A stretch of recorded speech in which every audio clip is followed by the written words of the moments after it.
মার মার আই দেখছিস ওই ভাষাটা তুই মোবাইলে দে দেখ আমি যদি না দিয়ে দিয়েছি সোশ্যাল মিডিয়াতে তোকে ভাইরাল করে দেবো। চিকচিকি দেখো এখানে এখানে দেখো কীভাবে জল যাচ্ছে এখান থেকে, আর আমাদের বাড়ির সামনেটা দেখো কি জল দেখো। হ্যালো বন্ধুরা, তোমাদের সবাইকে স্বাগত আমার এই চ্যানেলে আরেকটা নতুন ভিডিওতে। এখন বাজছে সকাল 11টা, ভিডিও করতে করতে অনেকটা দেরি হয়ে গেল। আর আজকে এতটা রোদ দিয়েছে বলা মতো না, আমার মুখ দেখতে পাচ্ছ কন্টিনিউ ঘামছি আমি।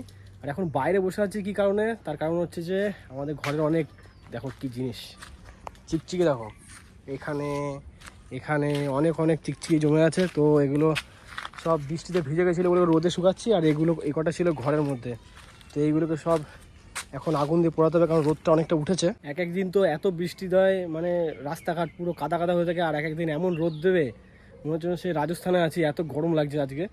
দেখতে পাচ্ছ যে রোদ কতটা দিয়েছে, বহুত পরিমাণে রোদ। আর আকাশটা দেখো কত সুন্দর লাগছে আজকে, আকাশটা কত সুন্দর লাগছে দেখো, মেঘ মেঘ, আর এদিকে সূর্যটা ভালোই দেখতে, ভালো মতো উঠেছে বলে মা এই যে বালিশ পরে এই যে বিছানা চাদর এগুলো সব রোদে দিয়ে দিয়েছে। দিন ধরে টানা বৃষ্টি হচ্ছে, কেউ বলবে দেখো সব শুকিয়ে গেছে এর মধ্যে, একদিন রোদ দিয়ে তার মধ্যে শুকিয়ে গেছে। সকালে খাওয়া দাওয়া তো আমার হয়ে গেছে, খেয়ে দেই তারপর বাইরে এলাম এই সমস্ত কাজগুলো করার জন্য। আর এই ভিডিওটা এখান থেকে শুরু করছি। তোমরা চ্যানেলে যারা নতুন আছো অবশ্যই কিন্তু তোমার চ্যানেলটাকে সাবস্ক্রাইব করে নিও। তো চলো, এখন এগুলো শুকিয়ে গেছে, এগুলোকে এখন আগুন ধরে দিই। আমি বাইরে ঘুরে বেড়াচ্ছি বলে আমার সাথে সাথে ও ঘুরে বেড়াচ্ছে, খাওয়া হয়নি এখনো ওর। দেখো ওইদিকে সব চিকচিকিগুলো নিয়ে এখানে দিয়ে আগুন দিয়ে জ্বালিয়ে দিলাম। আর কতগুলো চিকচিকি হয়েছে ঘরে, এরকম যদি সবাই মানে ঘরের চিকচিকিগুলো নিয়ে যদি ঘরে বাইরে এরকম জ্বালিয়ে দেয় না, তাহলে কিন্তু এত কাচরা হয় না এদিকে ওইদিকে। আর আমাদের ঘরের এখানে দেখবে কোনো চিকচিকি নেই, দেখো সব আমি এখানে প্রতিদিন জ্বালিয়ে দিই। যেহেতু অনেক দিন ধরে বৃষ্টি হচ্ছে ওই জন্য তো এখন জ্বালানো হচ্ছে না, কারণ ভিজে থাকে সব কিছু। আর যে কটা মা ঘরের মধ্যে যে জমি ছিল সে কটা ব্যাস ওই শুকনো ছিল, তারপরে তো এগুলো সকালবেলা থেকে শুকাচ্ছি, ওই জন্য শুকিয়ে গেছে বলে এত সুন্দরভাবে জ্বলে যাচ্ছে দেখো। কিন্তু হ্যাঁ, এই চিকচিকি পড়ানোর যে গ্যাসটা আছে এটা কিন্তু হেলথের জন্য খুবই খারাপ, নাকে আসলে নাক জ্বলে যায়। তো এটা থেকে একটু সাবধানে থাকতে হবে। কতগুলো চিকচিকি ছিল, 10 মিনিটও লাগলো না সব পুড়ে যেতে, দেখো কিচ্ছু নেই আর এখানে। এর আগে কতগুলো চিকচিকি পুরো ভর্তি ছিল। একটু আগে সকালবেলাতে, একটু আগে না 2 ঘন্টা 3 ঘন্টা আগে তোমাদের দেখিয়েছিলাম কত রোদ ছিল, আর এখন দেখো বৃষ্টি পড়ে কি অবস্থা। আর আমাদের বাড়ির সামনেটা দেখো কি জলে, দেখো পুরো জলে ভর্তি হয়ে গেছে রাস্তাটা। কারণ এই দিক থেকে জলটা আসে, মানে ওই দিকটা তো উঁচু, ওই দিক থেকে জলটা এই যে এখান থেকে বেরিয়ে সোজা আমাদের বাড়ির সামনে থেকে যায়, এখান থেকে গিয়ে তারপরে এই মেন ড্রেন আছে সামনে, মেন ড্রেনে পড়ে। আর আমি এখন তখন জলের মধ্যে হাঁটছি যে এই যে এখান থেকে সোজা জলটা বৃষ্টির জলটা পুরো ড্রেনের মধ্যে আছে, তখন ড্রেন ভরে গেছে এর মধ্যে, ড্রেন পুরো ভরে গেছে। আর কাকিদের বাড়িতে দেখো কত জল জমে গেছে, এই কষ্ট করে কত জল জমে গেছে এই দিকটা করে। ওদের এইটা অনেকটা নিচু না, ওই জন্য জল জমে থাকে এখানে পুরো। দেখো কীভাবে জল যাচ্ছে এখান থেকে, কত জল। তবে হ্যাঁ, এখানে জলটা অত জমে থাকে না, জলটা পেরিয়ে যায়, যেহেতু ড্রেন করা আছে ওই দিকটা নিচু, ওই জন্য এখানটা জল অত থাকে না। তবে বৃষ্টিটা এসে পুরো ওয়েদারটা মাটি করে দিল। ভাবলাম তো বাইরে বেরিয়ে একটু ভিডিও বানাবো, তবে সেটা হলো না। এই বৃষ্টির মধ্যে কোথায় যাবো, ছাতা নিয়ে দেখতে পাচ্ছি বাইরে ঘুরে ঘুরে ভিডিও করছি। আর বাবা তো এখনই ঘরে এলো, এখন প্রায় 3টে বাজতে যাচ্ছে। তো বাবা এখনই এলো, চলে আসে তো অনেকক্ষণ আগে, বৃষ্টিতে ফেসে গেছিলো। ভাই এখনও আসেনি, এখন যাবো খাওয়া দাওয়া করতে, কারণ দুপুরবেলা খাওয়া দাওয়া এখনও হয়নি। মায়ের রান্না বান্না সব হয়ে গেছে, এখন খাওয়া দাওয়া করবো গিয়ে। বৃষ্টিটা অনেকটাই কমে গেছে, আর এইখান থেকে দেখো আকাশ দেখা যাচ্ছে। তবে পুরোপুরিতে এখনও কমেনি, ঝিরিঝিরি বৃষ্টিটা পড়ছে। আর আমাদের এখানে যত তাড়াতাড়ি না বৃষ্টি আসে তার থেকে তাড়াতাড়ি বেশি ওই কারেন্ট চলে যায়, এই একটা আমাদের এখানে সবথেকে বড় সমস্যা। সকাল দিকে আকাশে রোদ ছিল বলে ওই জন্য গাড়িটা বাইরে বার করে রেখেছিলাম। আর দেখো এর মধ্যে বৃষ্টি নেমে পুরো ভিজে গেছে গাড়িটা, আর তাও আমি ত্রিপল দিয়ে ঢাকা দিয়ে রেখেছি, তাও অতটা মানে তো সিটটা শুধু ভেজে নিই, বাকি সব ভিজে গেছে গাড়িটা, যেহেতু ত্রিপলটা ছেঁড়া আছে। এই লেবু গাছটা দেখো কত লেবু হয়ে আছে, দেখো ভর্তি লেবু, এই দেখো এই যে অনেক ভেতরে ভেতরে গাদা লেবু হয়ে আছে। এই লেবুগুলো কিন্তু কাগজি লেবু, খুব মিষ্টি হয়, মানে সরি মিষ্টি বলছি কেন, টক হয়, আর প্রচণ্ড গন্ধ লেবুগুলোতে। এই গাছের লেবু দিয়ে শরবত খেতে কিন্তু হেভি লাগে, এছাড়া ভাত দিয়ে খেতেও ভালো লাগে, কারণ গন্ধটা অনেক বেশি বলে বেশি ভালো লাগে খেতে। এখন তো বাজছে বিকেল 4টে, আর এখন আমি আর লাট্টু মিলে একটু ঘোরার জন্য, ওই যে লাট্টু ওখানে বসে আছে। আর দেখো বিকেলবেলাতে রোদটা কত সুন্দর দিয়েছে, কারণ সারাদিন আজকে বৃষ্টি হয়েছে, বৃষ্টি হওয়ার পর কিন্তু আজ বিকেলবেলা ওয়েদারটা খুব ভালো লাগছে। তাদের এখানে কত জল পড়ে আছে, আর এখানে সব বাচ্চাগুলো খেলছে।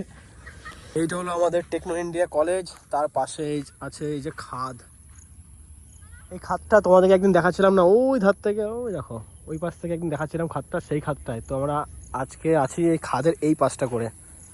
কয়েকদিন বৃষ্টি হয়েছে, এর মধ্যে দেখো জল হয়ে গেছে। এই ওই মানে ওই ঢিপিটা দেখতে পাচ্ছ না, ওই ঢিপিটা পর্যন্ত জল হয়ে যায়, পুরো এই পর্যন্ত জল চলে আসে। এখন তো অতটা জল ভর্তি হয়নি। বল ওই ওই ভাষাটা তুই মোবাইলে দেখ, আমি না দিদিজি সোশ্যাল মিডিয়াতে তোকে ভাইরাল করে দেবো। সেই একটা লোক এখন বেরিয়েছে না, পাথর বাজাচ্ছে হাতে সোনু নিগমের সাথে। চ আমরা সিধু কানুর সামনে, আর দেখো এখানে জল জমে কি অবস্থা। লাট্টুর মুখের ভাষা তো একদম ভালো না। তো আমরা এখন গেম খেলবো, ওই জন্য জায়গা খুঁজছি কোন জায়গায় খেলা যায়। এখন চারিদিকে তো জল পড়ে আছে, বৃষ্টি হয়ে গেছে। অত তো এগুলো ভিজা আছে, তীরটা যদি কোনদিন ছেড়ে গেছে এখান থেকে। এরা খুব মার দিকে উইলি মারতো, দিকে ওখান থেকে হয়তো মার আই দেখছিস। ভালো সাইকেল কেন, একটা ভালো সাইকেল কেন। সারাদিন বৃষ্টি হওয়ার পর দেখো বিকেলবেলা ওয়েদারটা কত সুন্দর লাগছে, চারিদিকটা কত পরিষ্কার লাগছে। আর এটা হলো আমাদের পার্ক, আর সামনে দেখো গরু চড়ে বেড়াচ্ছে, গরু ঘাস খাচ্ছে। ওই দিক দিয়ে সূর্যটা ডুবছে, এত সুন্দর লাগছে না। মিষ্টি মিষ্টি রোদের আলোটা আসছে তো খুবই সুন্দর লাগছে। আর এখানে আমি আর লাট্টু বিকেলবেলা টাইম করে আসি, একটু বসি, আড্ডা দিয়ে একটু গেম টেম খেলি, তারপরে এখান থেকে চলে যাই। এসে কিন্তু সত্যি খুব ভালো লাগে। আজ যেহেতু সারাদিন আমাদের রান্না হয়নি, তাই জন্য রাত্রেবেলাতে মা এখন রান্না করছে ডিমের ঝোল। এই যে এখন সমস্ত কিছু কেটে নিয়ে বসে পড়েছে, এখন মশলা বাটবে শিলনোড়াতে। তো মা এখন এই সমস্ত কিছু রেডি করছে, ডিমগুলো ভাজছে এখন। তো দেখি কতক্ষণে হয়, এখন তো প্রায় 10টা বাজে। তো মোটামুটি হতে তো 10:30 বাজবেই। তো ততক্ষণ যাই হোক ওয়েট করি, দেখি কতক্ষণে রান্না হয়, তারপর খেয়ে দে সোজা ঘুমিয়ে পড়বো। কালকে তো আমাদের খাওয়া দাওয়া সেরকম কিছু হয়নি, ওই জন্য কালকে খাবারটা রয়ে গেছিলো। যে কারণে মা আজকে কী করেছে, আজকে আর কোনোরকম রান্নাবান্না করেনি। ওই কালকে খাবারটা ছিল ওটাই খেয়েছি আজকে সবাই মিলে। দিয়ে মা এখন আবার রান্না করছে, রাত্রি এখন 10টা বাজতে যাচ্ছে, মা এখন রান্না করছে। যাই হোক খাবার তো ওয়েস্ট করা ভালো না, তো ওই জন্য আগের দিনে খাবারটা আজকে খেয়ে নিয়েছি। শুধু ফেলে দেবো, নষ্ট হবে, ওটার থেকে খেয়ে নেওয়াটাই বেটার। তো এছাড়াও তো আমরা মাঝে মাঝে পান্তা ভাত এসব খাই, তো অভ্যেস আছে।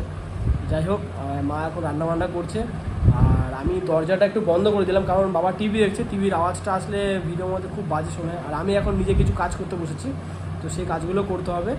আর ভাই তো এখন ঘরে নেই, ভাই কোথায় গেছে, ও আসবে। তো যাই হোক এখন তো আমাদের রান্নাবান্না প্রায় হয়ে এসছে, মোটামুটি আর 15-20 মিনিটের মধ্যে রান্নাবান্না কমপ্লিট হয়ে যাবে। তারপর খাওয়া দাওয়া করতে যাবো। খাওয়া দাওয়া করে আবার একটা কাজ চলে আসবে, কি আমাকে এখন ভিডিওটা এডিট করতে হবে রাত্রেবেলার মধ্যে। তো যাই হোক এই ভিডিওটা তোমাদের কেমন লেগেছে অবশ্যই কিন্তু আমাকে কমেন্ট করে জানাবে। যদি ভিডিওটা তোমাদের ভালো লেগে থাকে ভিডিওটাকে লাইক করবে, চ্যানেলে যারা নতুন আছো ভিডিওটা দেখছো চ্যানেলটাকে সাবস্ক্রাইব করো না, অবশ্যই কিন্তু চ্যানেলটাকে সাবস্ক্রাইব করে নিও। তো চলো তোমার সাথে দেখা হচ্ছে নেক্সট ভিডিওতে। তোমার সুস্থ থেকো, ভালো থেকো, এখনকার মতন বাই।